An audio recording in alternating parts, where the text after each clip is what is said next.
Well, I'll tell you one thing that X-Men 97 has definitely captured from the original version of the show. It goes at a breakneck pace. Latest episode of X-Men 97. And before anyone asks, no, I did not cut my hair. I've just got part of it tied back in a braid. Um, so this one is good for the most part. Like in some moments, really hit me. Like really properly hit me.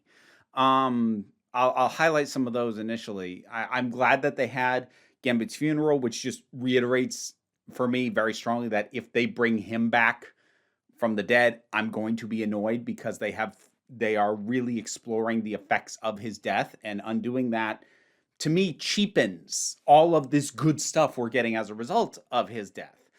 Kind of similar to bringing Charles back. Some folks pointed out in the previous one that while the cover story on Earth was that Charles was dead, that was not actually ever the case. I guess that was covered at the very end of the original run of the X-Men animated series. But within the confines of this show, it had never really established that Charles was still alive. So the show was presenting it as if he was dead. So if you hadn't fully caught up on that, you might not know. But regardless, whether he was dead or alive, it doesn't fix the core problem of I didn't miss him. I thought the show and the story was more interesting for his absence, and just having him be like, no, he's fine and he's got to come back. I'm like, oh, okay.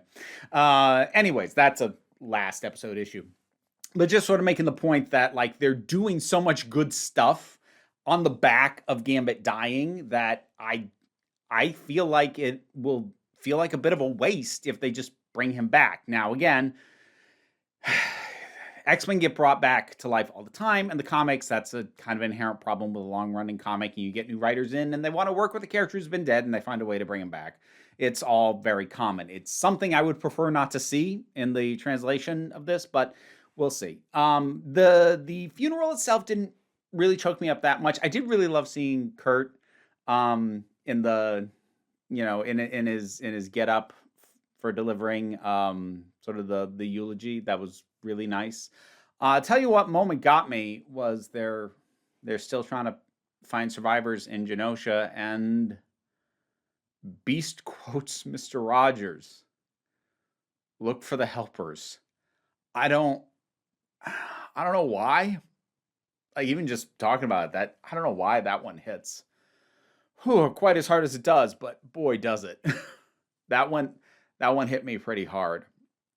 Some of Rogue's moments later, she has a moment later in the episode where she finally kind of is allowed to just cry, like not have to choke it back, and isn't dealing with the initial shock. She just cries, and that got me too.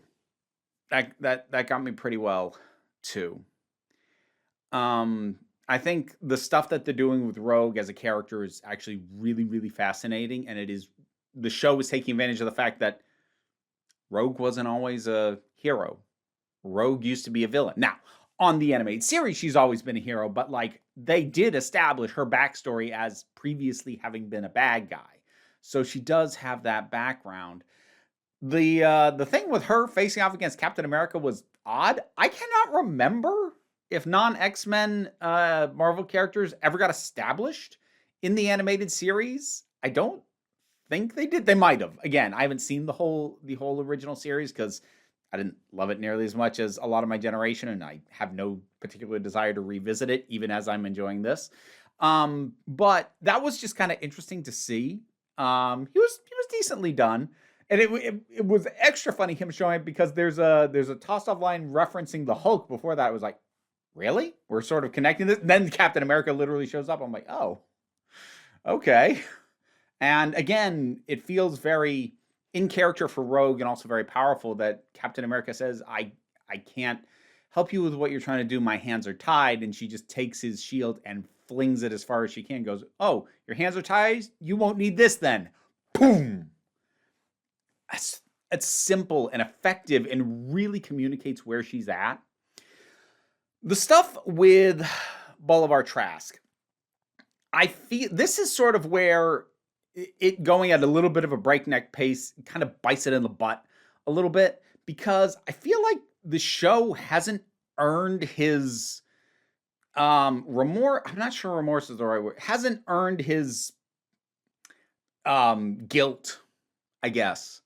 Because while I'm not saying that I couldn't buy that seeing the full extent on a massive, truly genocidal scale of what it was that he helped set in motion woke him up to how wrong it was what he'd done. I can buy that. I just feel like they didn't earn it. Just because I could believe that you could get the character there doesn't mean you actually did the work to get the character there. And I'm not sure they did.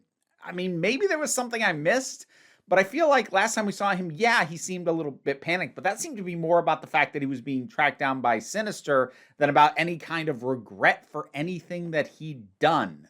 So, yeah, him like standing on the ledge at the edge of the building, that did not feel very earned to me. Rogue initially grabbing him and then letting him fall, that felt earned. And the whole sort of human sentinel thing, effectively disturbing in the visualization.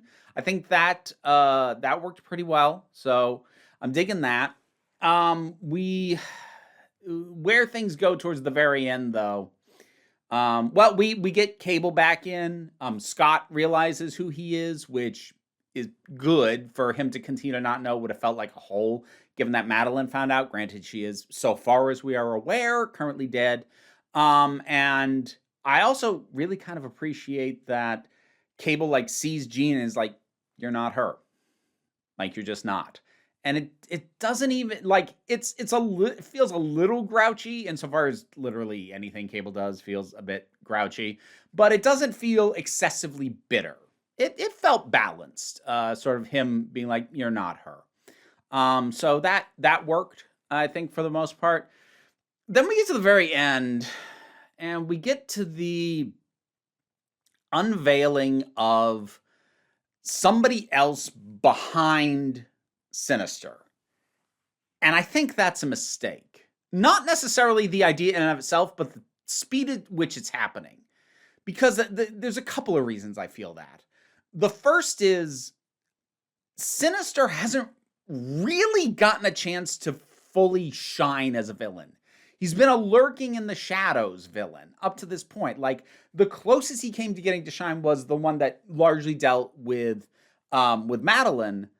But the thing is, she was the centerpiece of that. He was important, but like, he hasn't gotten truly a chance at the center stage to really just be the villain of the moment. And before he has gotten a chance to do that, it's like, oh no, there's somebody else behind him. I'm like, okay, my problem isn't that you put somebody else behind him. It's that you did it before you even really milked him for the villainy that he's worth.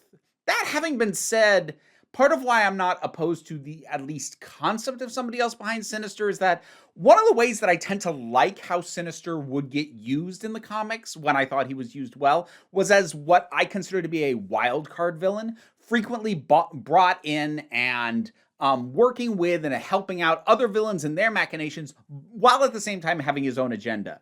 Yeah, he'll help out, say, Apocalypse, but he's also doing his own thing, which may or may not actually be helpful to what someone like Apocalypse is doing. So I actually really like him for that kind of villain role, and I'm hoping that's what he'll slot into in this new dynamic. But I still think we rushed to it before we got a chance to actually just appreciate him as a villain.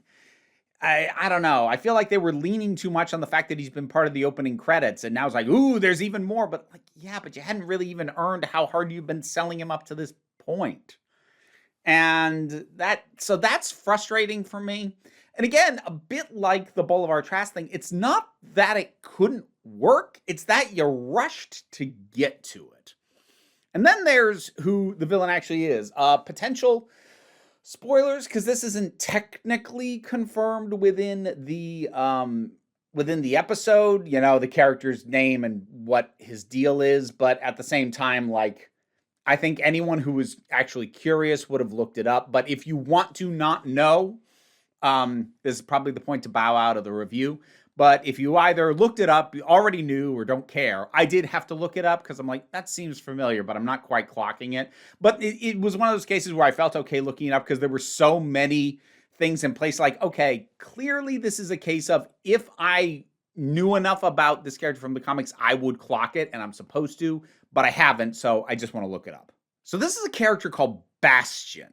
And while he seemed vaguely familiar when I read his description, when I first found that name, I'm like, who the hell is that? Now, again, bear in mind, I don't have the deepest knowledge of X-Men, but I do have a pretty wide knowledge of X-Men. What I mean by that is I know a fair amount about them. I know a lot of the characters that show up, ancillary characters, whatnot, all that kind of thing. But I don't have especially deep knowledge of like the deep cuts and stuff like that. So it's my knowledge is pretty wide but thinly spread.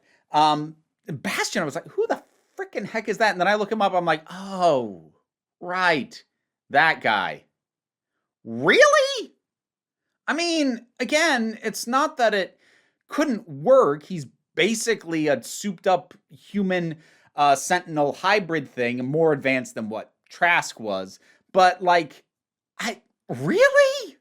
I don't know. Again, it probably wouldn't bother me as much if I didn't feel like we didn't get proper use of Sinister up to this point.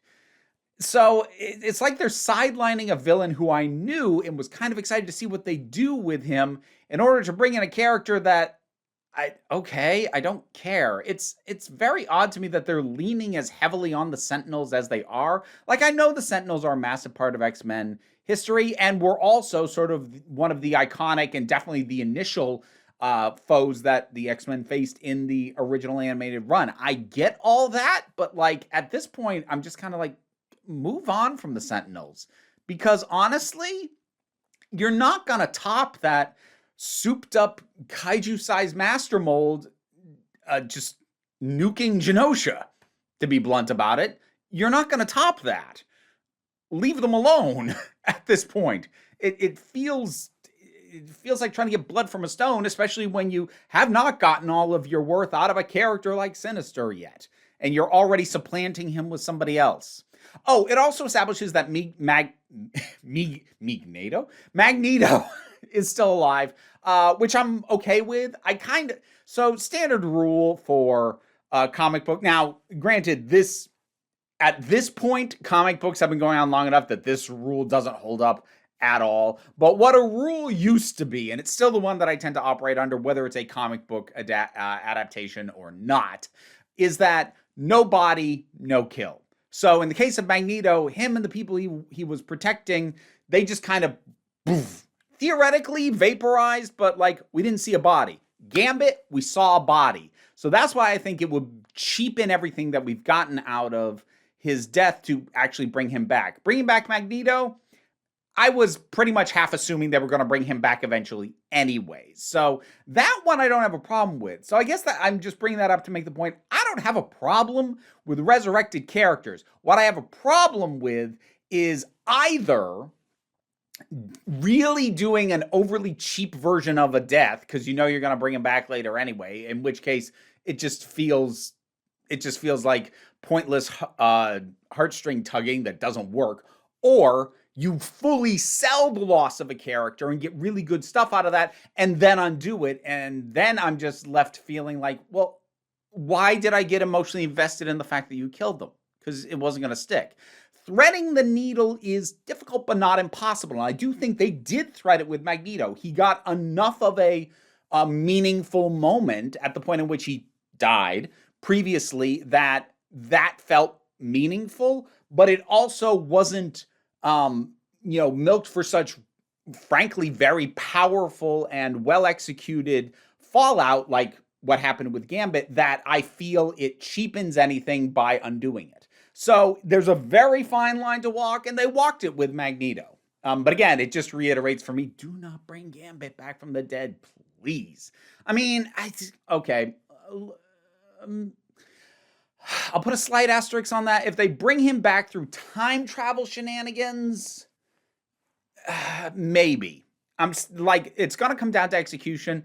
That might work insofar as it's not literally undoing his death, it's preventing it. That still could come across as cheap, but it would be possible to make that work in a way that doesn't fully cheapen it. I would still say it would cheapen it a little, but not so much as to make it not even worth having done it. But if they do just a straight up resurrection somehow, that I'm gonna be real annoyed by. But anyway, that's kind of where I'm at with this one. I think the stuff with Rogue is great. I think the picking up the pieces at Genosha was really good, and even the stuff that I think was a misstep in some way, it's pretty much a misstep of rushing. Bolivar Trask, you didn't earn what you did with him yet. Bastion, you didn't properly make use of Sinister yet before you introduce a new villain. Like, you're going too quick. Slow down. Which again, like I point to episode 5, that knew to take its time with what it was doing and knew that taking its time would make what it did hit harder. There's a reason that episode was a few minutes longer than any of the other ones. But then there's all this, and it's like episode 5 exists to show me how good the show could be if it just stuck to those storytelling guns, but it doesn't always. So it leaves me a little bit frustrated. But again, none of these are bad story directions or moments or beats. They're just rushed. I'm still enjoying it for the most part, but yeah, a little bit mixed on this one, but yeah, good, largely positive, just a little bit of annoyance. So, X-Men 97, what'd you think about this episode? Whatever your thoughts are, drop something down in the comments. Let's talk about it. Patreon pays the bills, enables me to do this as my living. Even if you can't help me out that way, like, share, subscribe. Those all help me out, but don't worry too much about it. We take a relaxed attitude around here, so you can come on back next time you need a break.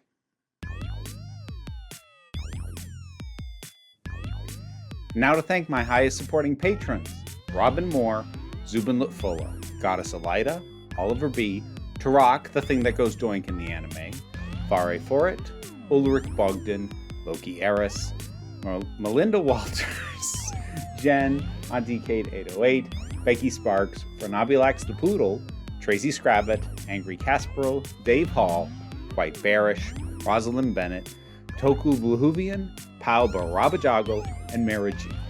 Thank you for your support and for keeping me and these guys fed. What are you doing?